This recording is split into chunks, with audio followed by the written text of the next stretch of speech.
Exam হয়েছিল, এটার এখনও রেজাল্ট পাবলিশ হয়নি এবং নিয়োগ প্রক্রিয়া এখনও সম্পন্ন হয়নি এবং আমাদের কিছু ভাই বোনরা ভিতরে গিয়েছে জানার জন্য কী কারণে এত দেরি হচ্ছে। যতদিন পর্যন্ত আমরা স্পষ্টীকরণ না পাচ্ছি আমরা আসতেই থাকবো এবং ত্রিপুরা মুখ্যমন্ত্রী, শিক্ষা দপ্তর এবং অন্যান্য মন্ত্রীবর্গের কাছে আমাদের বিনম্র নিবেদন যাতে আমাদেরকেও যারা এসটিজিটি উত্তীর্ণ হয়েছে সব ভাই বোনকে যাতে একসাথে নিয়োগ করেন এবং স্কুলের যে নবম এবং দশম শ্রেণীর যে শিক্ষক সভ্যতা রয়েছে এটা কিছুটা হলেও তো কাটিয়ে উঠতে পারবে এবং আমাদের যে নিয়োগ প্রক্রিয়া যে এত ধীর গতিতে চলছে এটা যাতে অতি তাড়াতাড়ি যাতে সম্পন্ন হয়।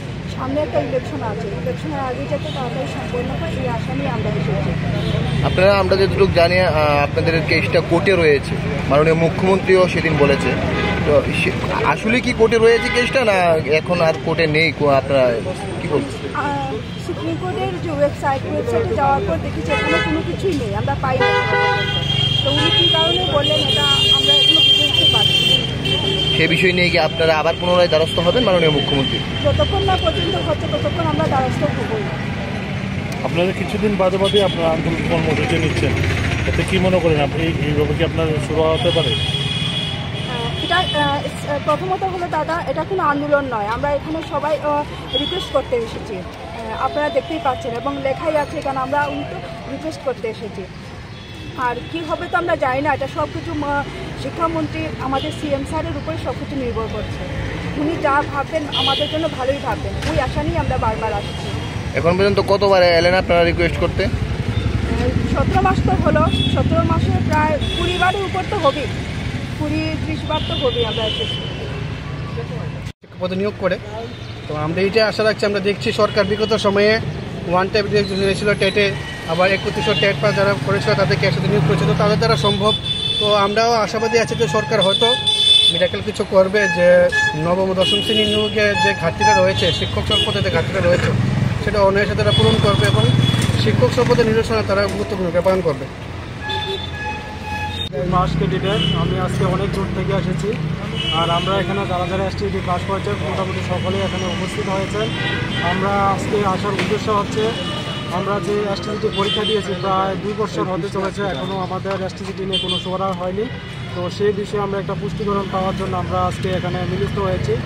আমি আমাদের মাননীয় শিক্ষামন্ত্রী এবং আমাদের যে অভিভাবক মুখ্যমন্ত্রী স্যারের কাছে এবং ত্রিপুরা গভর্নমেন্টের কাছে একটা অনুরোধ রাখতে চাইছি যে আমাদের সরকার আসার পরে তখনকার যে মুখ্যমন্ত্রী ছিল এবং শিক্ষামন্ত্রী ছিল তিনি বহুবার আমাদের প্রেস মিট করে বলেছিলেন যে ত্রিপুরার যে প্রচুর সংখ্যক শিক্ষকের ঘাটতি রয়েছে এবং যে শিক্ষকের ঘাটতি পূরণ করার জন্য যে পরিমাণ শিক্ষক দরকার সেই রকম কোয়ালিফাইড কোনো ক্যান্ডিডেট নেই, তার জন্য তিনি নিয়োগ করতে পারছেন না। তার জন্য তিনি একটা বিএডের লোনের জন্য একটা ব্যবস্থা করেছিল। সেই বিএডের লোনের ব্যবস্থা করার পরে আমার মতো অনেক গরিব ছাত্রছাত্রীরা যারা ছিল তারা এই লোন নিয়ে এসে পড়াশোনা করেছে এবং ভেবেছিলাম যে এবং বলা হয়েছিল যে যখন চাকরি পাবে তখন ধীরে ধীরে এই লোন আমাদের বেতন থেকে কেটে লোন পরিশোধ করা হবে।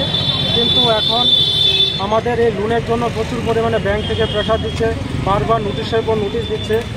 এই যে আমাকে বারবার নোটিশ দিচ্ছে যে আমাদের যেন লোনটা যেন তাড়াতাড়ি ক্লিয়ার করি এবং বারবার ফোন করছে এবং বাড়িতে এসে হুমকি দিচ্ছে যে আমরা যেন লোনটা ক্লিয়ার করি, না হয় যেন আমাদের কোর্টের রাস্তায় যেতে হবে, আইনের দ্বারস্থ হতে হবে এবং আমাদের বাড়িঘরও নিলামে উঠতে পারে, এরকমভাবে হুমকি দিচ্ছে। তো এখন স্যার আপনার কাছে আমি একটাই অনুরোধ রাখতে চাইছি যে স্যার আপনাদের এই আশ্বাসটা পেয়ে আমি বিএডটা করেছিলাম, না হয় আমার মতো গরিব স্টুডেন্ট বিএড করতে মানে কোনো ছিল না যে বিএড করতে পারবো। তো এখন স্যার আমি তো মানে বিএড করে ফেসেই গেছি, এখন আমার সাথে সাথে আমার পরিবারও এটাতে ফেসে গেছে। বারবার আমার সাথে সাথে আমার পরিবারেও এসে বারবার হুমকি দিচ্ছে যে লোন যাতে তাড়াতাড়ি দেয়। যে মা বাবা আমাদেরকে এত কষ্ট করে পড়াশোনা করিয়েছে সেই কষ্টের ফল আমরা আজকে ওদেরকে একটু শান্তি দেবো তার দূর কথা, উল্টা মানে আমাদের জন্য ওরা আরও ফেসে গেছে, ওদেরকে বারবার হুমকি দিচ্ছে। স্যার আমি রিকোয়েস্ট করবো স্যার আমাদের ত্রিপুরাতে প্রতিনিয়ত লক্ষ্য করলে দেখা যায় যে প্রচুর সংখ্যক টিচারের ঘাটতি রয়েছে, বিশেষ করে 9-10 যে শিক্ষক স্কুলগুলিতে শিক্ষক বিগত 4-5 বছর ধরে কোনো টিচার নিয়োগ হচ্ছে না, যার জন্য শিক্ষার অনেক ব্যাঘাত ঘটছে। তো সেই পরিমাণে আমাদের স্যার এত সংখ্যক স্টুডেন্ট আশা করি পাস করেনি, আমাদেরকে সকলকে একসাথে নিয়োগ করা যায়। স্যার আমাদের সাথে সাথে আমাদের পরিবারের সকল লোকই স্যার আপনার দিকে মুখ চেয়ে তাকিয়ে আছি, স্যার আপনারা আমাদেরকে উদ্ধার করবেন, এটা আশা রেখে স্যার আমি আপনার কাছে একটা আবেদন রাখছি স্যার। ধন্যবাদ। আজকে যে আপনাদের প্রতিনিধি দল গিয়েছে, ওরা কি মানে